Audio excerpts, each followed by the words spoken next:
matinale d'Europe 1, Mathieu Béliard. Et à 6h52, nous retrouvons notre réseau de correspondants sur tous les continents.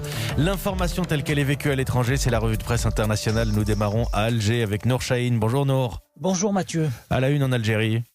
Eh bien, tout est parti d'une fake news diffusée sur la toile mentionnant une pénurie de carburant. En quelques heures, les stations-service ont été prises d'assaut, témoigne le journal arabophone El Khabar.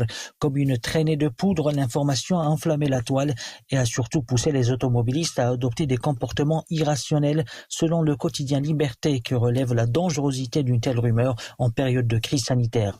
Brisant le respect du confinement, des milliers d'automobilistes devant les pompes à essence, a indiqué l'Ouatan, qui reprend le communiqué de l'entreprise en charge de la distribution de carburant en Algérie.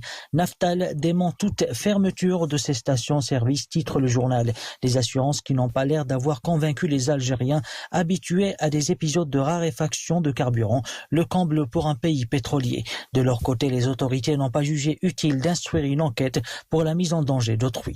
Nour Chahine à Alger pour Europe 1. Elena Voloshin est à Moscou. Bonjour Elena. Bonjour Mathieu. De quoi est-ce qu'on parle en Russie ? À la une de la presse russe, qui paraît en ligne seulement, Vladimir Poutine a décrété avril un mois chômé et payé partout en Russie à cause de la pandémie de coronavirus.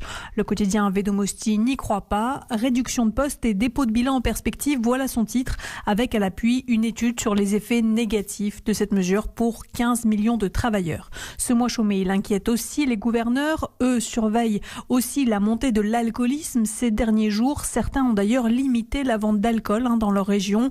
Ceci explique la gazette locale Le Travailleur de Kopeisk, parce qu'avec le confinement, la criminalité est en hausse. C'est le cas par exemple dans la région de Krasnoyarsk où la vente d'alcool a été interdite de 18h à 10h du matin.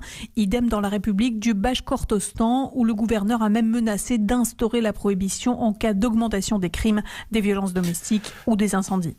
Elena Voloshin à Moscou. Blandine Hugonnet est à Rome pour Europe 1. Bonjour Blandine. Bonjour Mathieu. Qu'est-ce qui fait la une chez vous ?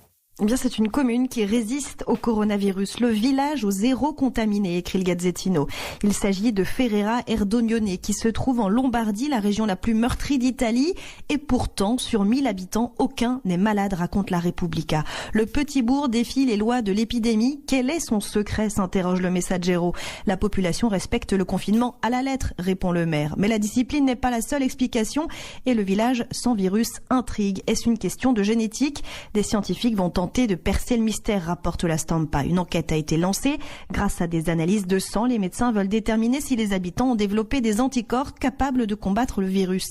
Si c'est le cas, explique le journal local, le village immunisé pourrait bien servir de laboratoire pour lutter contre le Covid-19 dans le reste du pays. Merci beaucoup Blandine Hugonnet. En Italie, nous étions à Rome, à Moscou, à Alger pour cette revue de presse internationale comme tous les matins sur Europe 1, 6h55.